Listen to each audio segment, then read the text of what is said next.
The month of September 2001 brought with it stifling heat, but it wasn't the only heat lingering in the local high school. The whispers in the hallways had evolved from mere trivial gossip to the manifestation of growing fear among the students. First, it was a senior, a popular athlete who simply didn't show up for classes. Initially, we thought it was an escape to avoid academic responsibilities, but days turned into weeks, and his absence remained unexplained. The atmosphere in the school gradually changed. Teachers tried to maintain normalcy in the classrooms, but their worried looks betrayed the unrest spreading like a shadow. The disappearance of one student quickly escalated to two, and soon 3 students were mere vague memories in the hallways. Attempts to understand what was happening turned into a cauldron of conspiracy theories and superstition. Some believed in ghosts, others in secret cults. And then, on a gray morning that seemed to foreshadow evil, the principal called for an emergency assembly. I remember the anxiety hanging in the air as all students crowded into the gymnasium, awaiting answers the principal might not be able to provide. She stepped onto the stage, her expression grave, and the room filled with a tense silence. "We are aware of the disappearances that have plagued our school in recent weeks," she began. "The police are investigating, and we assure you that all measures are being taken to ensure everyone's safety." However, her words didn't bring relief. Uncertainty persisted, and students' glances met, seeking comfort in each other. Until that moment, we believed that the authorities would solve the mystery. At least, most parents believed so. At the center of this disturbance was Professor William, an apparently ordinary man who taught history at the school. His piercing gaze and reserved behavior had always caused some discomfort, but now he was under suspicion. Sinister rumors circulated, pointing to him as the one responsible for the disappearances. William, with his gray hair and impassive expression, seemed like he came from a bygone era. His teaching methods were considered outdated. I, along with my classmates, watched the unfolding events, unwilling to believe that one of our educators could be involved in something so terrible. Professor William, or just Professor Will as some students called him, seemed destined to go unnoticed. He always maintained an upright posture. I remember his gentle voice sometimes taking on a subtly threatening tone when we least expected. As the disappearances persisted, inquisitive looks turned to the man inhabiting room 203, where William taught his history classes. It was as if, suddenly, a spotlight had been cast on Professor Will's past. Everyone watched him, and he didn't seem to care. I, naively, hesitated to believe that a teacher who dedicated his life to education could be involved in something so heinous. However, evidence began to accumulate in a disturbing manner.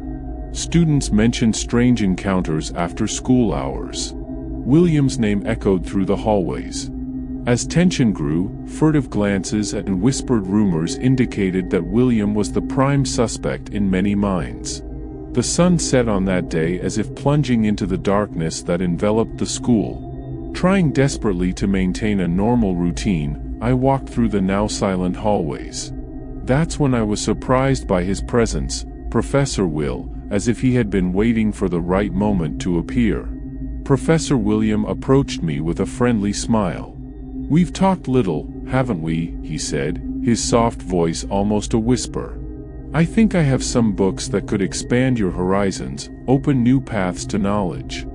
Confusion mixed with suspicion as I tried to understand the true intentions behind the invitation. Why me? Why now?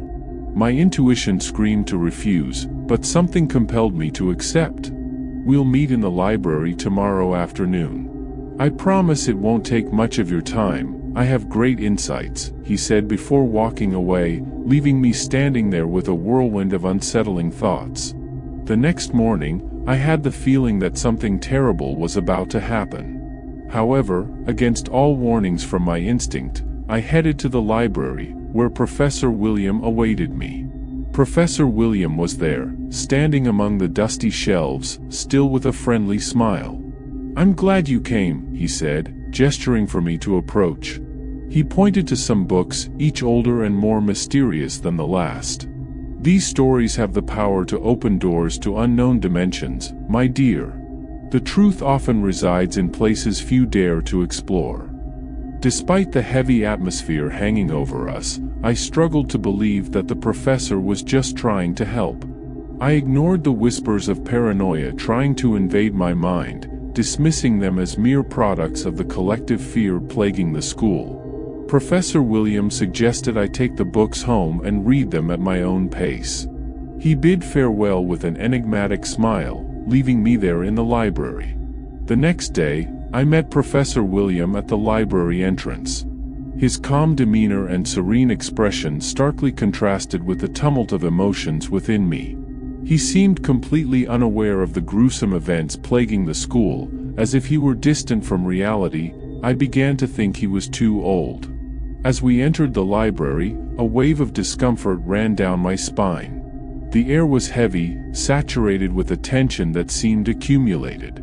Ancient books lined the dusty shelves. The professor indicated a table in the center of the room and, with an inviting gesture, suggested I sit. Then, in a tone that revealed an almost fanatical conviction, Professor William began to talk about forbidden knowledge, about a world beyond the veil of reality that he believed to be the true essence of existence. He mentioned ancient secret societies, occult mysteries, and forces beyond human understanding. I truly thought I was going mad. Trying to process the flood of information he spoke of with such enthusiasm, I barely noticed the silent entry of the police into the library. The professor stood up quickly and tried to run, but a police officer caught him and threw him to the ground, then arrested him. Professor William was detained. The sight of the professor's hands handcuffed, his once serene face now twisted with surprise and indignation, hit me like a punch to the stomach. A wave of terror spread through my body, and my eyes, widened by disbelief, couldn't look away from the horror before me. Shock settled like a dark cloud, and I, stunned by what had happened, could barely move until a police officer approached me and started asking questions. Professor Williams' arrest left everyone haunted. The revelation of his guilt shook the foundations of our school community, and I found myself confronted with the dark truth hidden behind the serene face of the man we called a professor. Professor William wasn't just involved in the disappearances but was the architect behind brutal deaths. 3 students, young individuals who shared the same learning space with us, fell victim to that man. The police's meticulous investigation found a secret basement beneath Professor Williams' house. The investigation revealed traces of blood, disturbing evidence of torture. The bodies were not found. Later, I learned that pieces of the bodies were found. I was traumatized for a long time. From that day on, the school would never be the same. There were a few weeks without classes, and even after it resumed, some students never returned. Their parents transferred them elsewhere. I stayed there for a few more years, and it was challenging to overcome. I recently learned that he was killed in prison, and I may seem like a monster for saying this, but it gives me great relief. On a typical school day, we were in one of those uninteresting elective classes.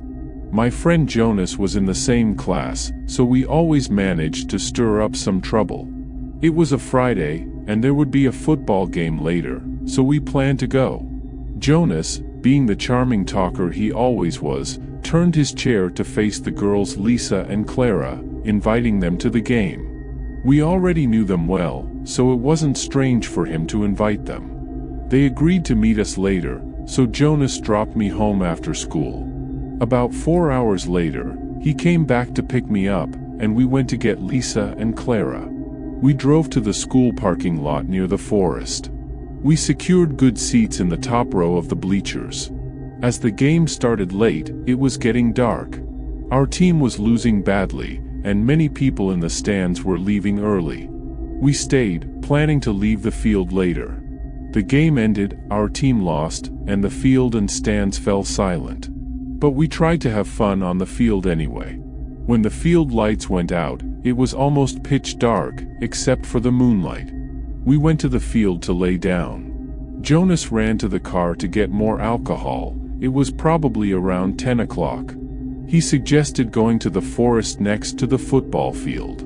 The girls, of course, were scared, and that's what made the idea fun. When they didn't give in, we ran towards the forest, leaving them alone in the dark, knowing they would be scared and follow us. We crawled under the small hole in the fence that kids use to enter the forest and started descending the small hill towards the woods. The girls were hesitant to follow, but they did. We decided to ditch them and hide, just to play with them. They tried to catch up but couldn't, as we hid behind some trees. We hid and laughed for a few seconds. Then, Jonas nudged me and asked to look in that direction. Despite the darkness, we managed to see, perhaps only by the moonlight, a towering figure about 15 meters away from us, between two trees. It was a horrifying sight, and then she spoke. It was a woman's voice, and she said, "You shouldn't be here." We stood there in silence, looking at the apparent woman. But we realized she seemed to be getting larger and approaching very quickly, and we couldn't see legs moving, or what we thought were legs. We heard no footsteps. Jonas and I turned and ran. We shouted the names of the girls until we found them, and they followed us out of the forest. We told them to follow us to the car and run to the car. Finally, we told them that a woman about 7 feet tall was in the forest. Jonas said that if I hadn't seen it too, he would have thought he saw an apparition. The girls were scared, asking us to say we were joking, but we weren't. We watched from the car to see if anyone came out of the forest, but no one appeared. The biggest question was why an older woman would be there alone at night. It wasn't a natural trail, it was a wooded, fenced area. The four of us went to Jonas's house to spend the rest of the night, and I leave the rest of the night to your imagination. Now, let's fast forward to the summer when I was working at school for the last time as a summer caretaker, as I received a raise every returning summer. There were about 4 of us in the building, 2 older custodians, me, and another 18-year-old. I was in the central courtyard of the school cutting the grass when I spotted someone in a window upstairs. It was an older woman, appearing to be around 65 years old, perhaps, from a distance, with short curly hair. But the face was somewhat blurred by the window's reflection. I stopped cutting, looked at her, and waved. She didn't wave back or move. Basically, I ran inside, where my boss was, and told him about the woman upstairs. He asked me to follow her. She was in one of the math rooms. I led him to the math hallway upstairs, but, to my surprise, all the classroom doors were closed, and the lights were off. The classroom where she seemed to be was empty. My boss said there was no one else in the building and told me to have a cup of coffee. He went downstairs, so I did the same. I was genuinely scared. After finishing cutting the grass, I started mopping the hallways and classrooms upstairs. Eventually, I was in the math hallway and would clean all the floors of the classrooms upstairs. I opened all the doors and turned on all the lights. I had my radio on the floor playing music as usual. Over the music, I heard a distinct voice of a woman say, "Young man." It came from one of the classrooms. I couldn't tell which one, but I turned off the music and began checking each nearby classroom, desperately hoping to find someone. Each classroom was empty. I even checked behind the desks. The hairs on my arms were standing up. I felt a fight-or-flight response. I gave up and went downstairs, telling my boss again that someone was upstairs. He once again came up with me, and I explained that I couldn't find anyone, but I saw and heard a woman upstairs. When we again found no one, he sent me home, telling me to take the day off and rest, thinking I was crazy. So, I connected the two incidents.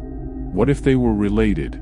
What if what Jonas and I saw in the forest and what I saw and heard in that classroom were somehow connected? When I returned to work the next day, I told my boss that I simply didn't want to work in the math hallway because I was scared. For the rest of the summer, I didn't enter that hallway again. Since then, I fully believe that my old high school is haunted by the spirit of an older woman. I have no other explanations. This happened when I was 15 years old, in the second year of high school.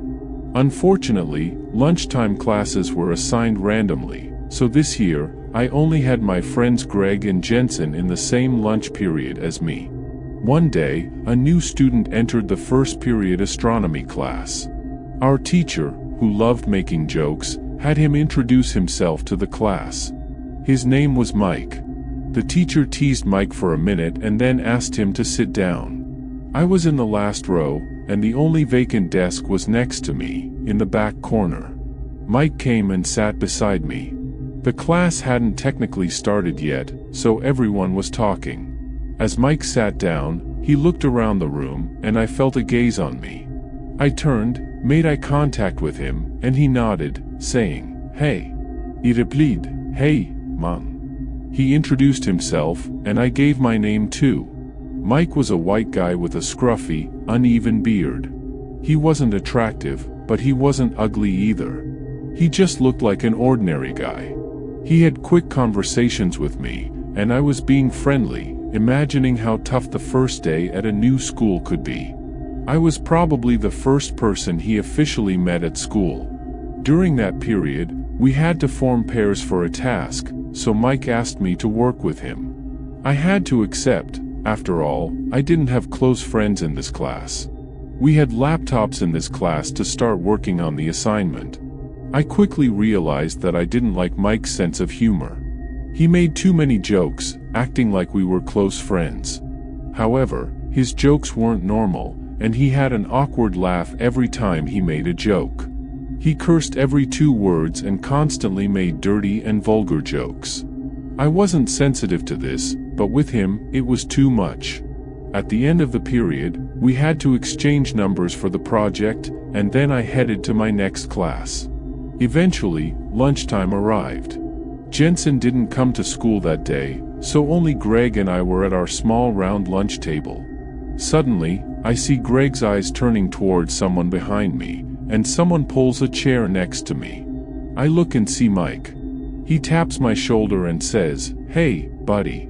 I kind of died a little inside. This meant he would be sitting here every day now. I tried to be positive and give him a chance, maybe he wasn't that bad.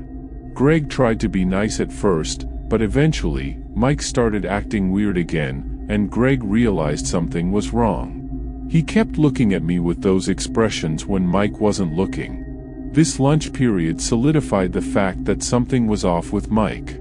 I'm not judging anyone for being antisocial, but something about him seemed dark, like the terrible things he said went beyond an antisocial personality. After school that day, as it was Friday, I went home and started texting my group about what we would do later. During the walk home, I received a message from an unknown number, and when I opened it, I realized it was Mike. He told me to turn around. I did, and I saw Mike running on the sidewalk towards me, waving. "Oh God," I muttered. I waited for him. When he caught up, he asked how far I lived from school. I said it was about a 10-minute walk, and he said it was the same time, and he would walk with me. Then, he asked if I wanted to work on the assignment quickly and sort it out by having some beers. I told him I was busy with my friends. He asked what I would be doing, and damn, he was trying to invite himself. I said we would be chilling at Greg's house, and he actually asked if it was okay for him to come. I didn't even know what to say. I made up some excuse, like Greg's mom doesn't allow strangers in right away, and it seemed to work. Mike continued walking with me, and I started wondering if he was following me home. And that's exactly what he did. I got to my house and said, "All right, man, see you later," and gave him a light punch. He said, "Later," and continued walking down the street. I noticed he looked back, so I looked away. I texted my group about how weird he was, and Greg confirmed what I was saying. We planned to meet at Greg's house for real, but only around 9 in the evening. An hour or two later, Mike texted me with something disturbing. He said, "Hey, what's going on in front of your house? Why is there a police car?" I replied, "What do you mean?" I ran outside to the front porch. There were no police cars, just Mike standing in the driveway. He was laughing and, like a complete stranger, said, "Gotcha." Then, he said, "Thought you were going to your friend Greg's house." I said, "Yeah, in a bit," and then, "Why are you acting weird?" He didn't laugh at that. I saw that he was visibly offended. I said, "I have to go inside," so I did and closed the door. He texted me, all offended, saying, "Dude, what the hell?" I was speechless. I had just met this guy today. I spent 40 minutes with him. Why was he obsessed with me, following me, and now stalking me? He literally tricked me into going out to see if I was home. I texted back, "You're scaring me, man." I think that was a mistake. He sent me a long message about how he thought I seemed cool and different from others, but that I was just like everyone else. I sent a screenshot to my friend group, and everyone laughed and was shocked at the same time. I emailed my teacher, asking if I could do the assignment alone and explaining the situation. Then, I left home and went to Greg's house, just to get out of there. While I was at Greg's house, Mike tried to call me. I let it ring and ignored it. It was going to be a strange Monday morning. Fast forward to when I got home around 11 or 12, my parents and my sister were out.